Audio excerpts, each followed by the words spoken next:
Hi, good evening. We are so excited that you are joining us for the Rocky Mountain Association for College Admission Counseling Virtual College Fair. We have some wonderful institutions that you're going to be hearing from this evening, but just a few housekeeping items before we get started.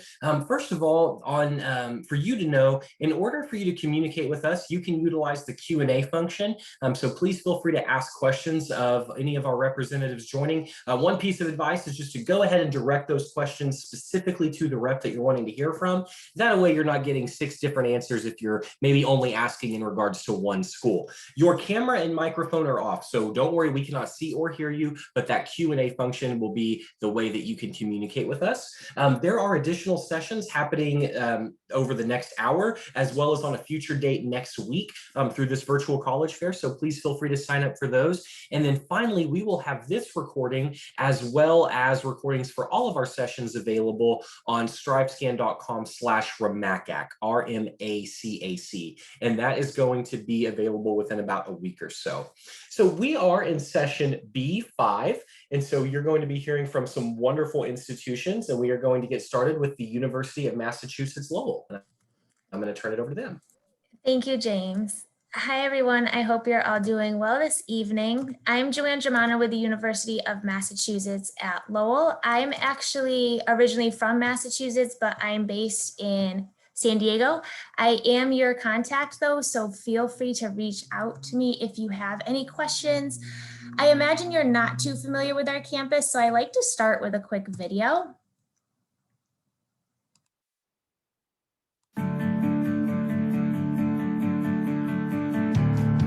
The University of Massachusetts Lowell is a nationally ranked public research university committed to transforming hardworking students into leaders and innovators. With more than 120 majors and more than 70 master's and doctoral programs, UMass Lowell is renowned for its excellence in engineering, computer science, criminal justice, healthcare, and entrepreneurship. Integrated throughout the historic mill city of Lowell, Massachusetts, UMass Lowell's 18,300 students study in world-class facilities on a vibrant, modern campus. The UMass Lowell Riverhawks compete in the NCAA's Division I, led by its perennial powerhouse men's hockey team. UMass Lowell's focus on co-ops, internships, and experiential learning help explain why its alumni enjoy among the highest starting and mid-career salaries for public university graduates in the nation.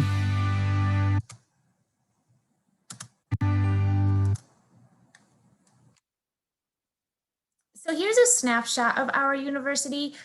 As the video said, we're just north of Boston, so you can get a direct flight from a lot of airports into Boston, jump on the train and get to our campus within 35 to 40 minutes. It's very easy to get around. You won't need a car.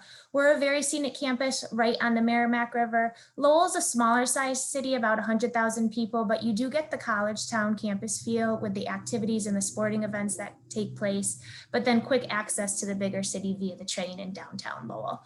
We're 4-year public research mid-size, about 11,000 undergraduates, but our average class size is just 25. So everything is going to be hands-on.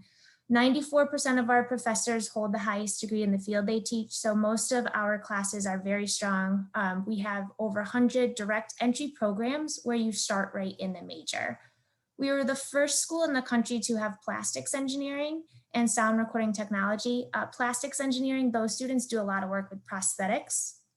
Most of our students choose our university for either the STEM programs, business, or criminal justice. Those are most popular.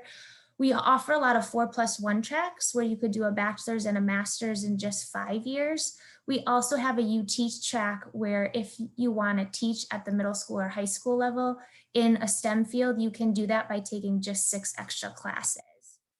We're pretty geographically diverse. We have students coming from over 100 different countries, all 50 states.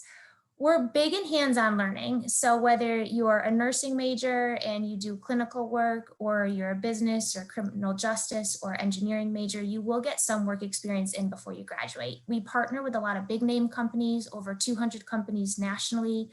And our students are paid in these 3 or 6 month co-ops. They're making $25 to $35 an hour in the co-op. And because of them, within 6 months of graduation, 95% of our students are employed. We do have a lot of fun on campus. In a normal year, we have 10 concerts. We've had Drake, Billy Joel, and Snoop Dogg come to campus to perform. We've had Oprah on campus 2 Novembers ago to help fundraise scholarships for our students. We are Division I in athletics. Being a New England school, our ice hockey team draws a lot of fans. Those games are a lot of fun. We also have a lot of clubs and organizations that you can be a part of too. If you're interested in studying abroad, we partner with 300 different universities in over 40 countries, and we have scholarships to help cover the travel costs for that. In terms of academics, we're looking for a strong B average student.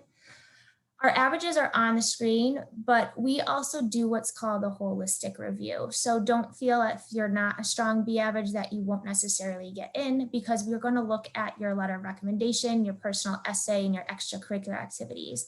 We have been test optional the last 5 years, and we plan to continue to be that way also. And we have great scholarships for our out-of-state students. They range from $10,000 to $20,000, and they're all renewable until you earn your bachelor's. Coming up this weekend, this Saturday, is our virtual junior preview day. You can sign up to attend that if you'd like. I'd also love to connect with you more if you have any additional questions. We are on campus for tours. We're planning to be fully on campus this fall also. That is all the time I have. I'd love to chat with you more, but now we are heading to Vermont. Thank you. Yes, absolutely. Couldn't have said it better myself, but just a quick reminder, students, please feel free to utilize that Q&A as you have any questions that come up, and make sure you direct those specifically to the school or schools that you're wanting to hear from. So moving right along, we are now going to hear from the University of Vermont. Excellent. Thank you so much. Hi, everybody. My name is Liz Hamlin-Voles, and I'm one of the Senior Assistant Directors here at the University of Vermont. I'm based in the Burlington area, and I've been at UVM for over 20 years. It's been a fantastic place to live and be. So to give a couple of informational pieces, we are a mid-sized as well public research university. We're located in Burlington, Vermont. We have about 10,000 undergraduates, a medical college, as well as a small graduate school. The one thing that's a little different is that you can see that about 73% of our students are coming from outside the state of Vermont. And Vermont itself is a small state. This provides us the opportunity to look outside of the state of Vermont for our students. And many of these people really create great opportunities and robust conversations in your classroom experiences. We have over 100 majors, and they're all situated within these 7 undergraduate schools and colleges that you see on the screen. So as you come into the university, you'll choose one of those and start your academic journey. Our faculty members are folks that are scholars within their field and scientists, really kind of delving in and looking for the next great discovery. They are also doing their own research, and they're primarily teaching. And so you really have that great balance of having a teacher-scholar model where you're going to get the opportunity to really get to know your faculty and engage with them. We are a land-grant institution, and really the purpose of a land-grant institution is really the education that improves the society of their particular area. And so everything that we do at UVM is really done with purpose. So I love this screen because it shows a little bit about the old and the new and these kind of contrary ideas, but we were founded in 1791. However, the campus still has this great architecture that's old, but the insides have all been renovated, as well as brand new buildings like the new STEM facility that was opened 2 years ago. Big and small, I would say, you know, at 10,000 people, you're not going to know everyone, but the great news is you're going to get the opportunity to meet new and different people every single semester. And as you walk around campus, those academic schools and colleges are going to become a community for you to get to know one another, as is your residential hall experience and then the clubs and organizations. And urban for us is Burlington. It's a small city. It's only about 50,000 people. A couple of other colleges exist there, but it's really great and vibrant with lots of great music and arts. And then once you step outside the campus, you can be on the ski hill in 30 minutes, and you can be on the lake in less than 10. So lots of great opportunities for both all of the areas. And so, you know, we talk about being excited about being in college. And one of those things really could be joining one of our 200 different clubs and organizations, trying pure Vermont maple syrup, or going to one of the NCAA basketball games or hockey games, or a number of the other sports that we have. We have a 4-year plan that really helps you squeeze everything you possibly can out of your time on the UVM campus. And you'll work with your advisor and the Career Center to kind of make sure that you're doing all the academic things and co-curricular things as well. So experiential learning, as you're probably going to hear tonight, is really a focus point for many of our schools. And we really want you to be able to take what you're learning in the classroom and put it to work. So whether you choose from one of our 10,000 undergraduate internships programs, or if you're thinking about doing undergraduate research with those faculty that I mentioned, you can connect with the fellowships opportunity in undergraduate research office. About 40% of our students will do undergraduate research. Service learning courses put you in connection with a local agency or study abroad. So really, you're going to have an opportunity to work with the Career Center, your faculty advisors, and be able to find different opportunities that will help you focus on where you want to be going. Now, as I mentioned, our residential learning communities are really this great other way to find a community. You want to be able to see who are these people that you're going to be living with. And we do this by themes. You can see them on your screen here. And it's a really exciting thing for students to get to know that outside of their door, there's at least people who have at least one common area of interest. And it's a great way to launch the community while you're at UVM. Now, the UVM community is also really connected to diversity, equity, and inclusion and social justice. It's actually baked kind of right into our curriculum, so that some of the required courses that you'll choose from are kind of focused on diversity and sustainability. You also have really what I would call our value statement. And this is our common ground. And this is something that you're going to join the first weekend that you're there on campus. And it's something that all of us as staff, faculty, and students uphold. And those values you can see on your left-hand side of the screen. Our campus identity centers are there really as a second home for students with a common identity, but also a great place for our students to kind of engage and learn about different identities that they might hold, or learn about others that they don't hold, and understand a little bit more about that, so that as they go through their time at UVM and beyond, they're really becoming a competent and global citizen. The city of Burlington, as I mentioned, is this vibrant and robust, fun place to be. This is Church Street Marketplace, about 4 or 5 blocks away from campus, a pedestrian mall, and really just a great place for fun, but also for your internships and experiences. So the end of your 4 years will come along pretty quickly, and we know that we're going to launch you off into that whatever it's going to be for you. If it's going to be employment right away, or you're going to go on to graduate school or a professional school. And so again, 93% of our students are either employed or are in a graduate program within that 6 months, and 95% of them are content with the kind of program that they have. So I encourage you to look into our Career Center and see more about that. But it really all starts in the admissions office. And we hope that you will get hooked into our mailing list so that you can kind of stay abreast of what's going on. I encourage you to reach out to me. We do a kind of a holistic review as well. So we're looking to see all of the parts of your application. You choose whichever one is most right for you, whether it's the common application or the coalition application. And just a couple of things you can see about the average GPA. We do have some application requirements that we encourage you to look at through uvm.edu/apply.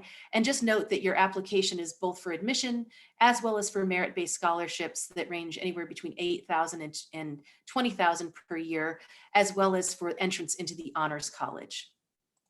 And with that, I hope that you can see yourself here at the University of Vermont. This is a beautiful picture of campus and then Burlington and Lake Champlain. So with that, I will stop sharing. We'll see our next school. Thank you so much to the University of Vermont for joining us and for that wonderful information. And we are now going to hear from the University of Connecticut. All right.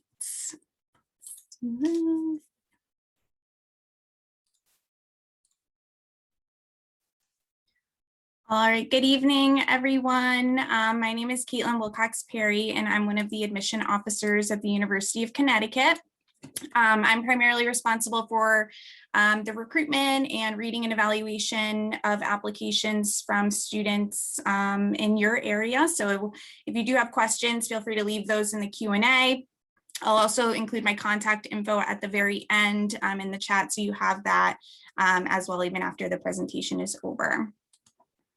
So jumping right in, the University of Connecticut, we are a mid-sized public university, and we're annually ranked among the top 25 public schools in the nation. This is something that we are extremely proud of. It's something that our students take great pride in as well. And at UConn, we actually have 5 campuses spread throughout the state of Connecticut, with around 24,000 total undergrads across all 5 of those campuses. For our purposes today, I will primarily be speaking about the Storrs campus, just because that's where a majority of our students are looking, and it's also where a majority of our majors are, and it's where our housing is located as well. If you're wondering where Storrs, Connecticut is, or even where Connecticut is in general, we are located in really the heart of the Northeast. So we, like I said, we have 5 different campuses, regional campuses in Hartford, Waterbury, Avery Point, and Stamford. And Storrs, the main campus, is located in the northeastern part of the state. So we're about an hour and a half from Boston and about 2.5 hours from New York City. And Storrs is a rural town. If you ever get to come and visit, the first thing that you'll probably see on our campus is our huge farm that we have. We started as a school of agriculture back when we were founded, and it's still a really big part of our campus community today. We have farm animals, farm facilities, and we actually have our own dairy bar at UConn where we make our own ice cream.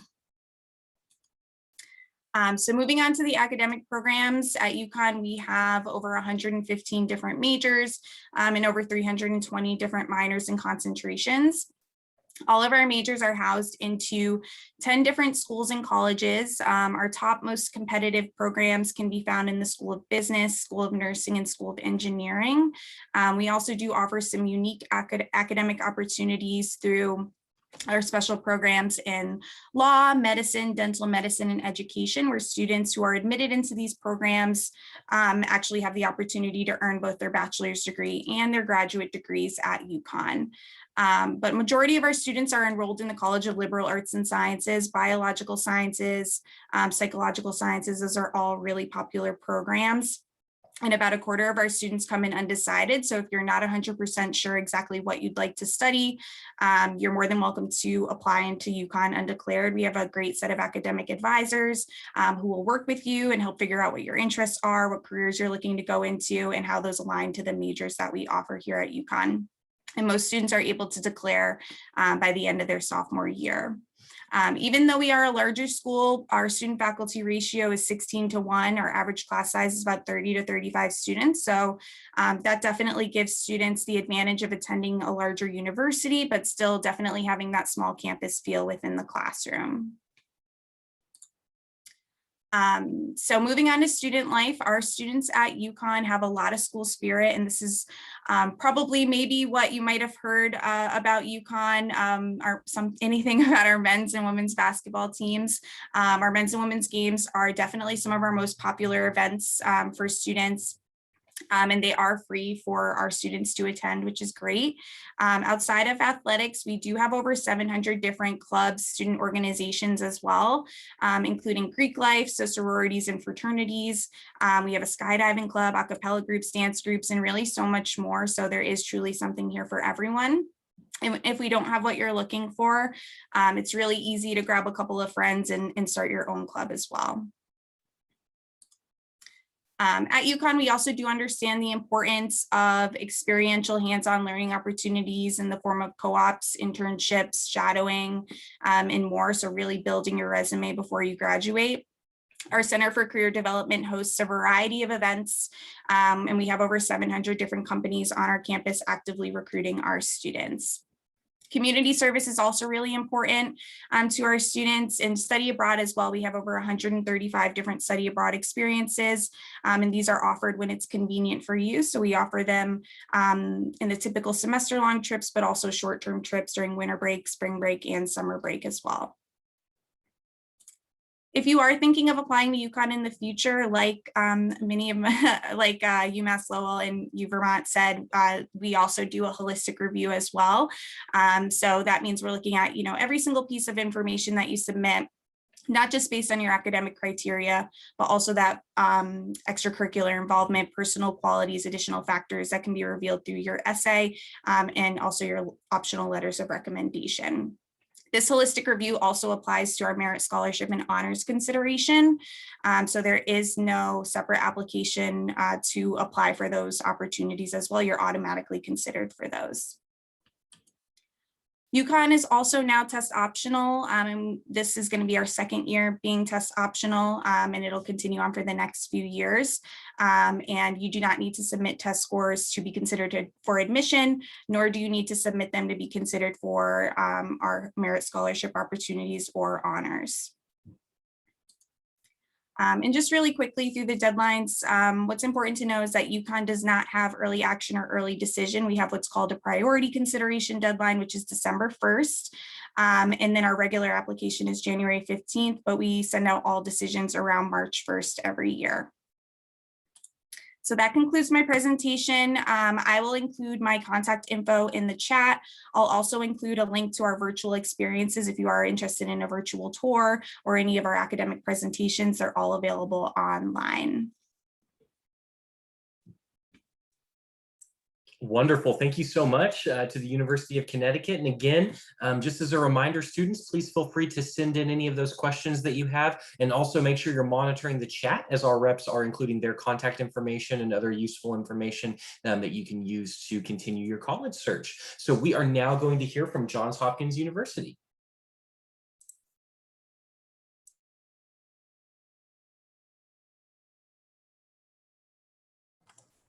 Alrighty. Hello, everyone. Thank you all so much. And greetings from Baltimore. My name is Maria Teresa Foster, and I'm an admissions counselor here at Johns Hopkins University. And I work with students, counselors, and communities across the Southwest. And so I'm excited to be here this evening to share more about my community with y'all. So to begin, Hopkins was founded in 1876 as the nation's first research university. And since our founding in 1876, we've really expanded our Hopkins network out to include some resources that you may be familiar with, such as our School of Medicine, our Bloomberg School of Public Health, who has really been on the forefront of a lot of the COVID research and the COVID developments that you may be hearing about in the news, to our Applied Physics Lab, which is a unique partnership that we have with NASA. But really the heartbeat of the undergraduate experience is our Homewood campus. And so our Homewood campus is home to 5,400 undergraduate students who will be taking classes in our Krieger School of Arts and Sciences and our Widening School of Engineering. And so although as a Hopkins student, the majority of your experiences will be on our Homewood campus and in our Homewood community, you have access to the broader Hopkins network as a Hopkins undergraduate. And so on this next slide, it just shares some more pictures of what our campus looks like. And so we are located in northern Baltimore City. And so our students not only have the advantage of having a residential campus, but also being in an East Coast hub. And so when you're on campus, you see the lush green quads and the marble pathways. But when you step off campus, you're in the city of Baltimore. You're not only in that city that's known for entrepreneurship and innovation, but you're about an hour from Washington, D.C., about an hour and a half south of Philly, and less than 4 hours to New York. So it provides a lot of unique opportunities to not only be a citizen of Baltimore, but also be able to unlock a lot of great professional opportunities. And so, as I mentioned, Hopkins, we were really founded on this research mindset and on the philosophy of creating new knowledge for the world. But we are also founded on a liberal arts-based philosophy. But what the liberal arts means here at Hopkins is first and foremost academic freedom and academic flexibility.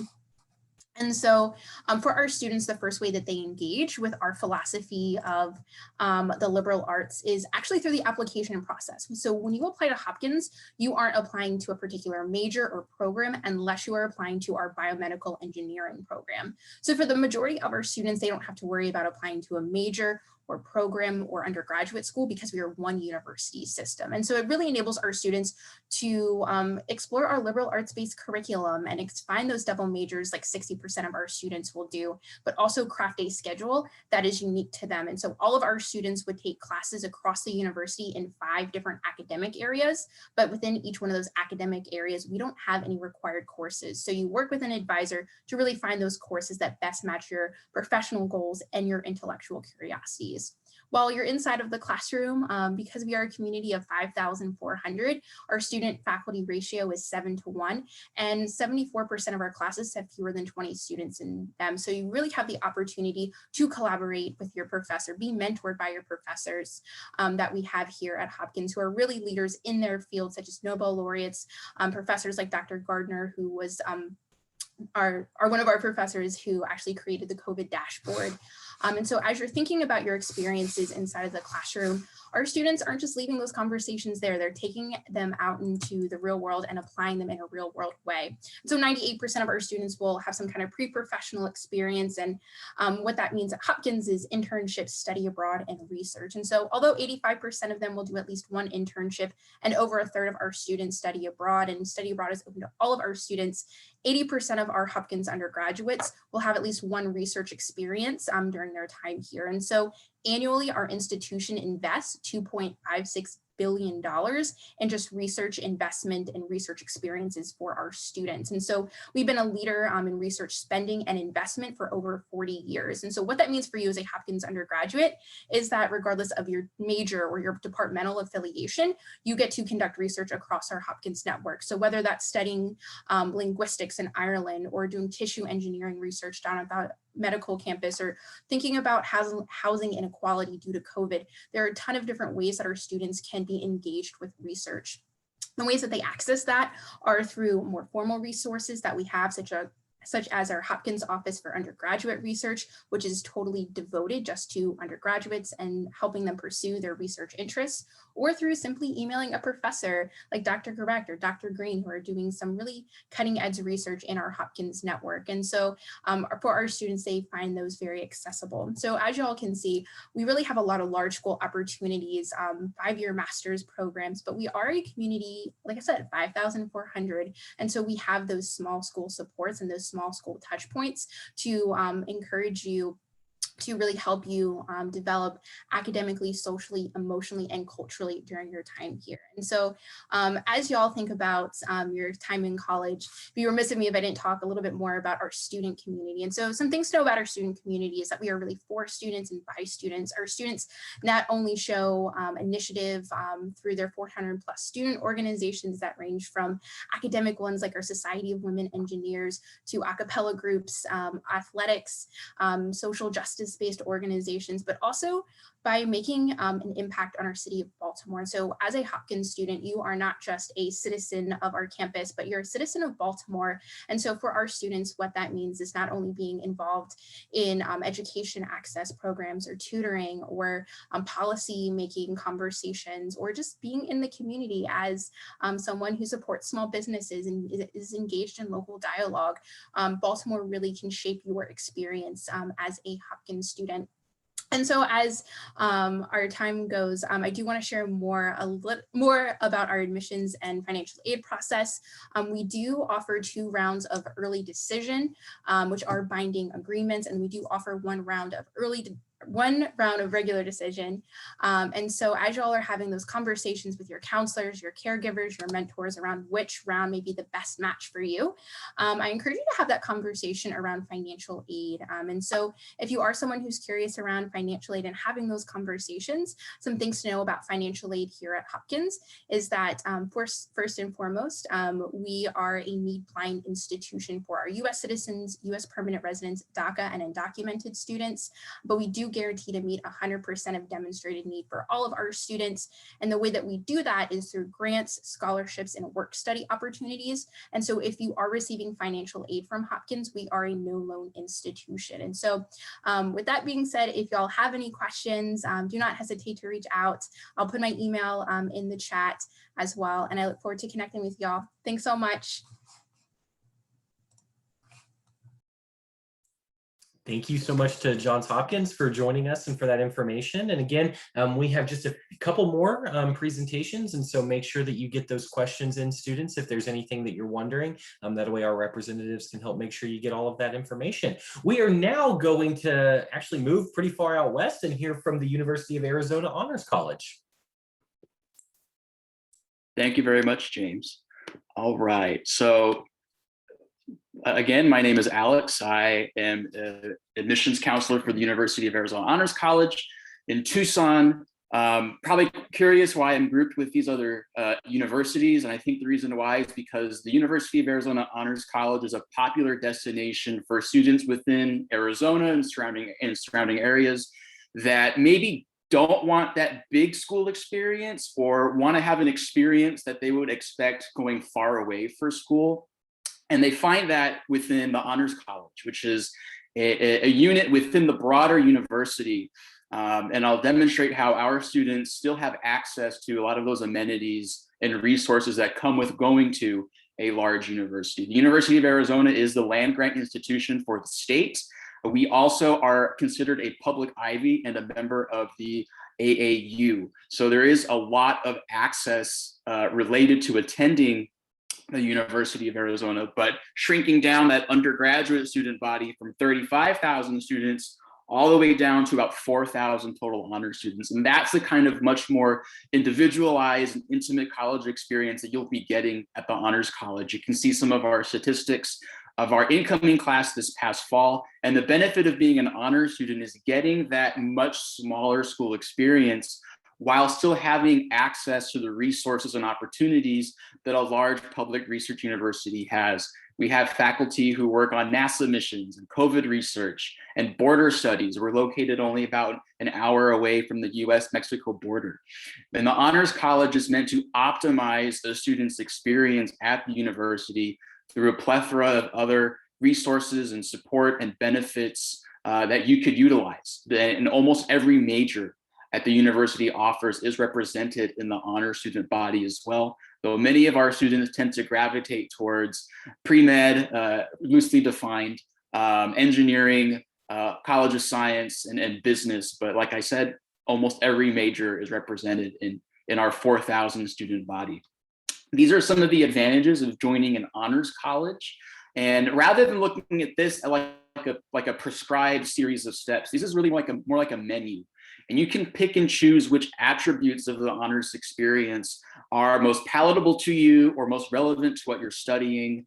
The Honors Village is probably the most popular of these. This is a physical space. It's a dorm for honors students. It's also the newest dorm on campus, and it has amenities like classroom spaces, a dining hall, even a new recreation center. And it's just a nice, like I said, physical space for our students to form that community, especially in their first year as first-year students. But we do have honors courses that you can take to satisfy general education requirements, even courses within your major, electives and seminars. And there's a very robust first-year experience that we utilize to acclimate our students to what an honors experience is like, how to be in a class where it's a very dynamic sort of teaching style. It's very discussion-based and collaborative and hands-on, how to do research. It's an optional part of the first year experience, but all of our first year students are guaranteed an opportunity to do research in their first year if they so choose. And also a really big part of the honors sort of classroom environment is learning how to think across disciplines. How do you as an engineering student think about this idea as someone who's in political science or in business or in fine arts? Having that sort of tool belt is really valuable for you going forward into other academic environments and professional settings. And we have many arrangements to provide engagement experiences for our students. So things like internships, studying abroad, research. And this is obviously, these are things that you can encounter at the larger university. But with the Honors College, we have some of our own exclusive opportunities that you can pursue in addition to what the university may already be providing for you. These are usually much more specific to disciplines or to current projects that are going on either on or off campus, wherever you're finding these opportunities. And a lot of students attribute those types of professional development experiences as really valuable things that prepared them for graduation and beyond. 2/3 of our graduates go right into a graduate program. That includes medical and law school.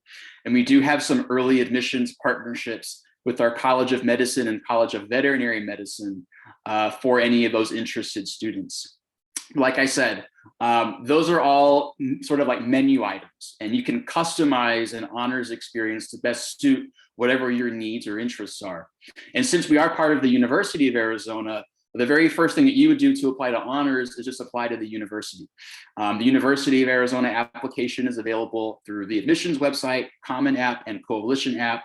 Once that is submitted, you would proceed to the honors application as a supplemental application that's located only in the admissions website.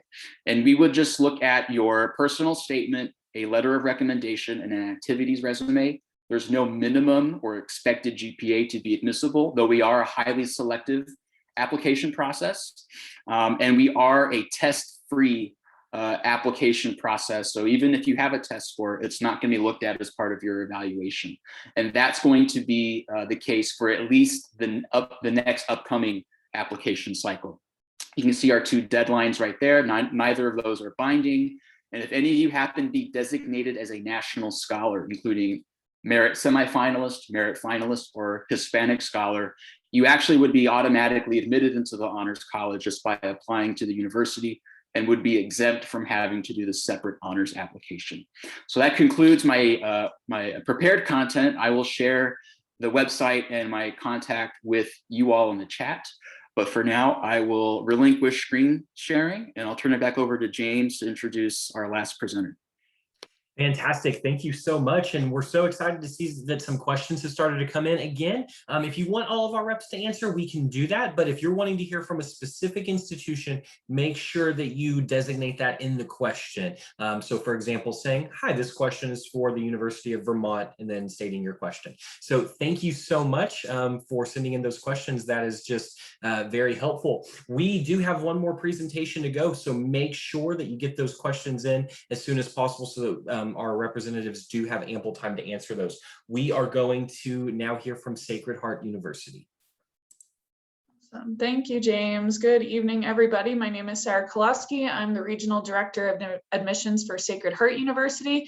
I'm based right here in Denver, Colorado. So if you have any questions down the line, I will be your point of contact moving forward. Sacred Heart's a mid-sized Catholic university. We're located in Fairfield, Connecticut. We're just an hour and a half outside of New York City, about 2.5 hours to Boston. So in this sort of traditional quintessential New England college town, we do get the Four Seasons. We're about 20 minutes away from the ocean, and the train line goes directly to Grand Central in New York. So a little bit of a nice balance of that urban suburban experience. We're also located in the third most concentrated area of Fortune 500 companies. So those internship opportunities are readily available in our backyard as well. We're sort of a hybrid of liberal arts meets career education. So most students do come in undecided. You do have until sophomore year to declare, but most popular majors for us include direct entry nursing. We have a 6-year accelerated doctorate of physical therapy. We have a 5-year master's in occupational therapy, as well as athletic training. We are seeing about 40% of our student body come back to a Sacred Heart graduate program.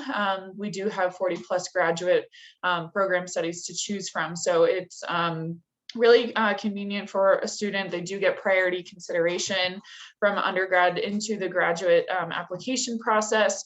And pending your academic success as an undergrad, you can actually qualify for those assistantships moving forward. So we were recognized by Forbes for our return on investment for that experience. Yes, we are a Catholic institution, but we had become independent from the church early on to have autonomy with our curriculum. I would say the big takeaway from our commitment to the faith is our dedication to community service. Of all the clubs and activities that we have on campus, Habitat for Humanity is our largest student-run club, and there's lots of volunteer and service opportunities. Virtually everyone is doing some type of service on campus, and there are scholarships available for that as well. We're in a really pivotal growth phase right now. We've been one of the top 10 fastest growing Catholic universities in the country. As I mentioned, our high accolades within the health professions and the health sciences is really high, but we're also branching out in a lot of different areas. We're top 20 in the country for our performing arts program with a direct connection to Broadway. As I mentioned, community service is really impactful on our campus, and we're top 20 in the country for or game design programs. So branching out in areas like the engineering sciences, performing arts, really emphasizing that liberal arts experience. And in the last 7 years, we've had 14 new buildings introduced to campus. So new academic facilities, dining options, dormitories. 3 of the 5 freshman dorms are brand new. So you're going to be in these sort of like modern style apartment lofts or pods, as they call them. So really getting to have that experience as soon as you walk in the door. As I mentioned, we are growing in the engineering sciences. That middle top photo is our West Campus, which was GE's former headquarters. So anyone who's like an undecided engineer or doesn't really want to enter an impacted track, which is really common for engineering, you can come in and work with an 11,000 square foot makerspace, artificial intelligence labs, games design labs, drones labs. Our head research scientist was also the director of the programs at Yale University, and he's brought a lot of experience to our campus and having our programs expand as well. One thing I do want to highlight that's not on here because it's hot off the press is that we broke ground on our ice hockey arena, which is set to be completed in 2023, furthering our growth in our Division I hockey program, as well as our club hockey and club figure skating. Last but not least, this is our kind of overview of our admissions process. We're pretty straightforward. We are kind of mid-range for acceptance rate. Students who apply to Sacred Heart are very self-selecting and kind of identify fit that way. We are on the common application. We just asked for an official high school transcript and a letter of recommendation. All of the deadlines are listed here. The most important one to know is if you are considering our nursing program, you must apply as a high school senior and you must apply by December 15th. Otherwise, we have a few other deadlines that students can consider. You can see our average GPAs for both just the general admissions process for the university, as well as the ranges we look for the College of Nursing. We are test optional for all of our majors. We have been test optional for about 15 years. So it is something that is probably one of the more minute things we consider, but if you kind of fall in the ranges that are listed on this slide, or you're a little bit above, I would opt to consider them just because there is more opportunity for merit consideration. If you do not want to send scores, which we see about 50% submit, you can request an interview with me, or if you have the opportunity to visit campus. At the moment, we are offering limited in-person visits, and we have been all year. So feel free to look at opportunities maybe this summer or next fall.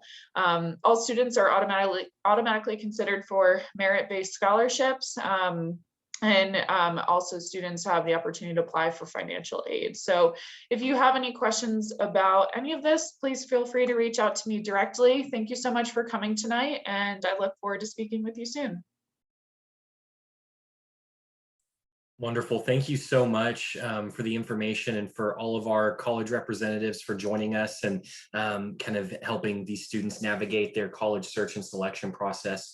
So that is going to wrap it up for our session this evening. Just a few little housekeeping items as we are finishing up. I'll go ahead and share my screen. Again, just thank you to everybody for joining us and for submitting some really good questions to our institutions. That's so helpful. There is going to be a quick survey after you exit this webinar. So please just take a few seconds to do that. It won't take long at all. Just kind of let StriveScan know how this event went, and it helps plan for future virtual events as well. There are additional sessions happening over the next hour, as well as sessions next week as well through this Rocky Mountain Association for College Admission Counseling virtual fair. And then we will also be posting the recordings of this session as well as all of the other ones on strivescan.com/RMACAC. So again, thank you so much to our colleges and universities for joining. Students, thank you, or any friends, family, parents, advocates that are joining. We really appreciate it, and we hope that everybody has a safe and wonderful evening. Thank you. Thanks, everybody.